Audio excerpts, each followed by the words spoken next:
Well, for some analysis on this story, we're now joined by Farai Maguwu, who's the Executive Director at the Centre for Natural Resource Governance in Zimbabwe.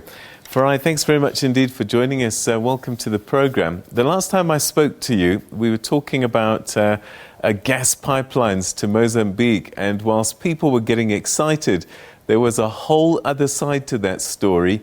Is there another side to this story of oil and gas in Muzarabani? Yes, good evening, Peter. There are a lot of issues to be concerned with regard to this project. First of all, it's a very massive project. The estimates at the moment are 9.25 trillion cubic feet of natural gas and more than 294 barrels of oil, a million barrels of oil that are expected to come out of this project. And when you look at natural gas, it also produces methane gas, which has got 87% more efficiency in terms of trapping heat when compared to carbon. So we are looking at an accelerator of climate change.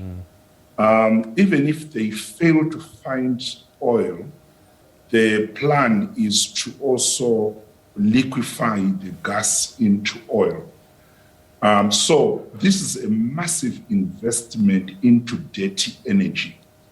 The second thing is that the project is spreading across two districts, that is Mbire and Muzarabani. If that happens, all those people you saw there celebrating are likely going to be displaced from their home areas.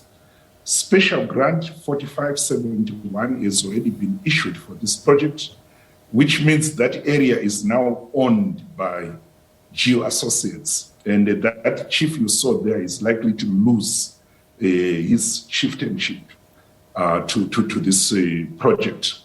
And then you look at the economic benefits to the country.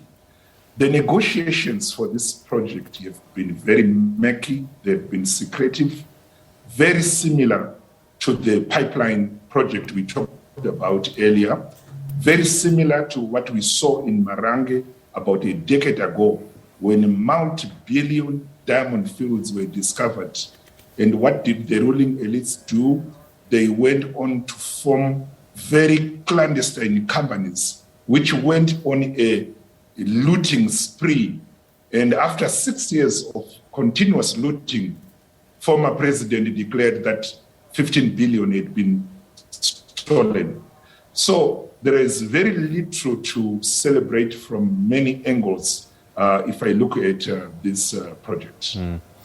But I mean, it is a rich resource. If managed properly, could be a game changer.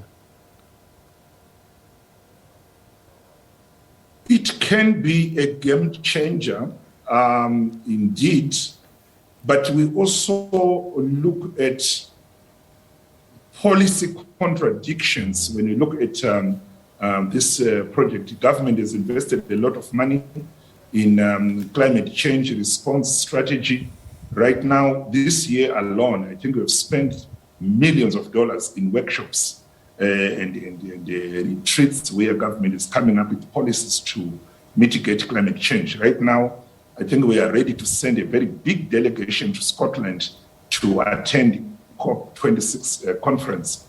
So that investment massive investment in dirty energy versus the pronouncements by the government and the policies that we are making, including a statement made by the president in April that by 2030, Zimbabwe must have a green economy and low carbon development. I find a government that is talking left and walking right. So we are not just looking at the economic benefits, which in any way are going to accrue to individuals and not the nation. But I'm also looking at the negative economic impacts of climate change. We have many people who have lost their lives because of climate change, flooding, cyclones, and heat waves. All these things are happening. So whilst the people in Australia, the investors, will be making millions of dollars,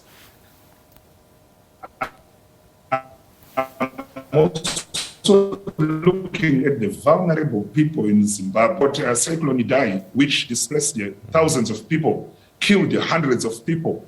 Who came to their rescue? Nobody. Until now, those people are still living in tents 2 years after the cyclone.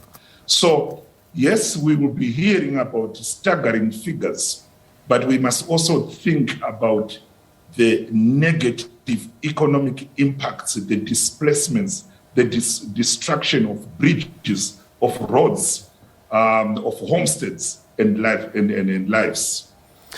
So from what you're saying is that whilst it appears to be a good asset, a potentially a rich vein that one can tap into, actually the real cost may be too high, and that Zimbabwe maybe just should leave this gas underground.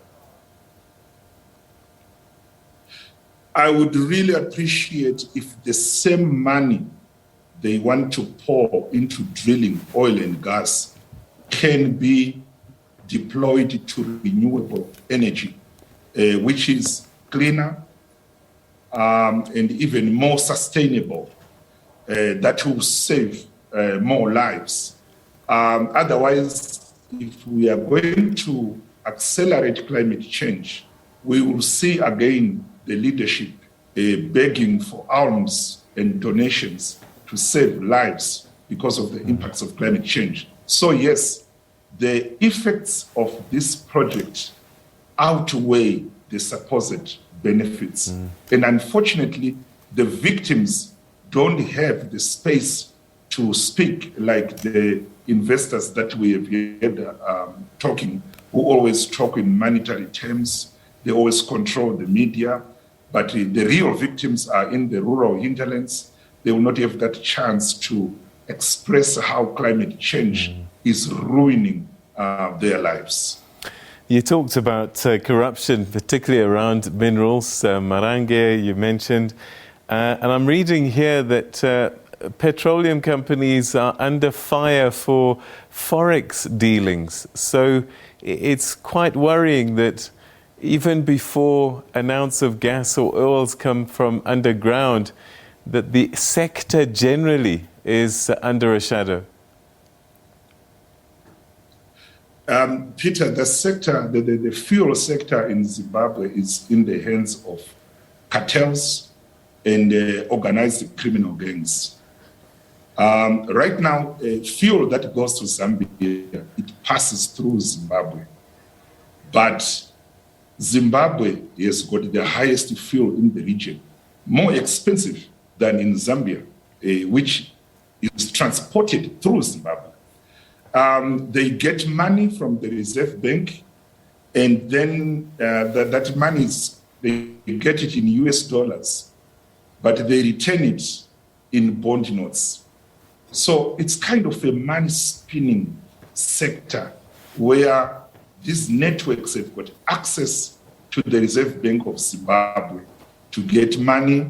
Actually, the biggest industry that is growing in Zimbabwe today is the construction of fuel stations. You find them everywhere.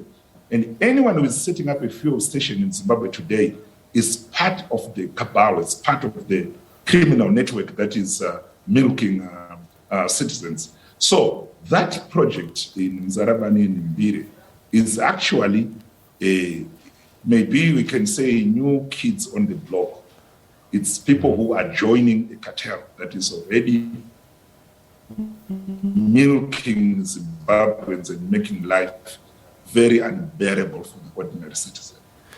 Farai Maguwu, we're going to have to leave it there, but your insights always greatly appreciated on the program. Thank you so much for joining us.